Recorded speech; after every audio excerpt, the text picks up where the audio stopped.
Écoutez, écoutez, gens de la savane, approchez-vous du feu, car la nuit est longue et l'histoire est grande. Écoutez le nom d'Odan, le guerrier que toutes les femmes voulaient, le guerrier dont les tambours chantaient la gloire, le guerrier que la poussière des batailles suivait comme une ombre. Odan, fils du forgeron et de la prêtresse, né sous le signe des ancêtres. On dit que lorsqu'il est venu au monde, la foudre a frappé un arbre au milieu du village et que les anciens y ont vu un signe. Cet enfant sera fort, mais il devra apprendre à plier, sinon il se brisera. Oui, c'est ce que disaient les sages. Mais les jeunes oreilles entendent rarement les conseils des vieux. Odan grandit comme pousse le fromager, haut, solide, majestueux. Ses bras étaient comme des troncs, ses jambes comme des piliers, son regard comme celui de l'aigle. Les garçons de son âge le craignaient, les filles l'admiraient, les anciens le respectaient. Quand il lançait la lance, elle frappait le cœur de la gazelle comme si les esprits guidaient son bras. Quand il courait, la poussière se levait derrière lui comme une tornade. Quand il parlait, même les coqs cessaient de chanter pour écouter. Et les femmes, ah les femmes. Elles rêvaient d'être choisies par Odan.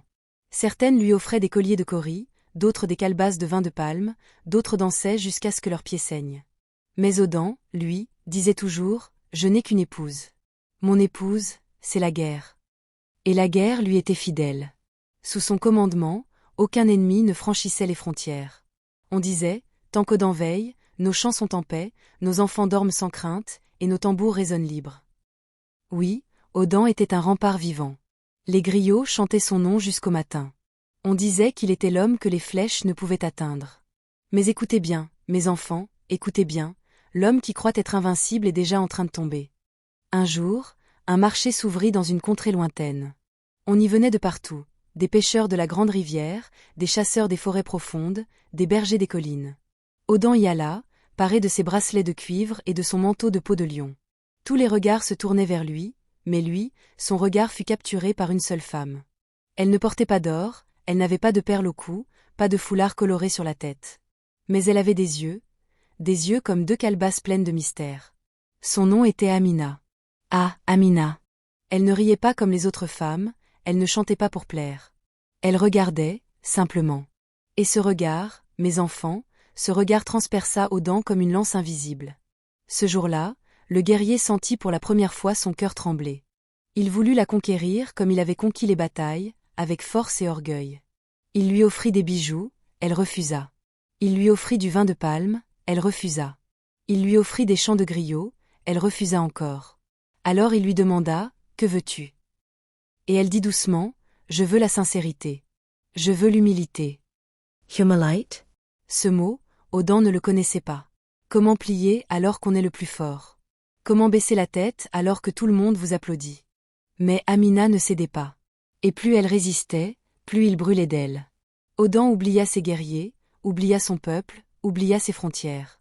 Les anciens vinrent le trouver, « Odan, fais attention.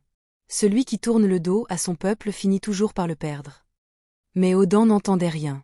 Il ne voyait plus que les yeux d'Amina. Un soir, il osa lui dire, « Je t'aime, Amina. » Elle le regarda et dit, « Tu es fort, Odan, mais ton cœur est vide.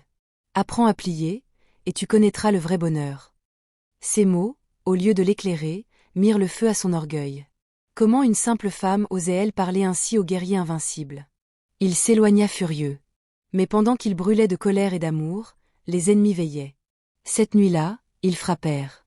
Une grande coalition, des villages réunis par la haine et la peur d'Odan. Ils marchèrent sur son peuple. Mais où était Odan? Près de la case d'Amina.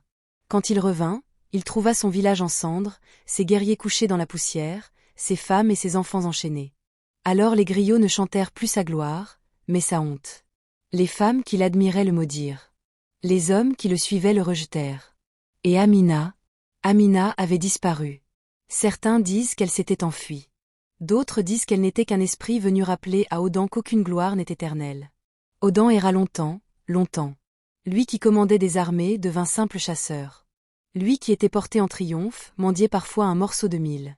Dans chaque village, on murmurait, « Voilà Odan, le guerrier que toutes les femmes voulaient », jusqu'au jour où un seul regard l'a détruit. Mais dans son silence, Odan ne regrettait pas ses victoires. Ce qui hantait son âme, c'était ce regard, le regard d'Amina, qui lui avait montré la seule chose qu'il n'avait jamais su conquérir, lui-même. Et moi, le conteur, je vous le dis ce soir, écoutez la leçon. La force attire l'admiration, mais l'orgueil attire la chute. Le baobab croit qu'il est plus fort que le vent, mais quand vient la tempête, c'est l'herbe qui plie et survit. Retenez-le, mes enfants, celui qui croit être invincible finira toujours par rencontrer son regard de vérité.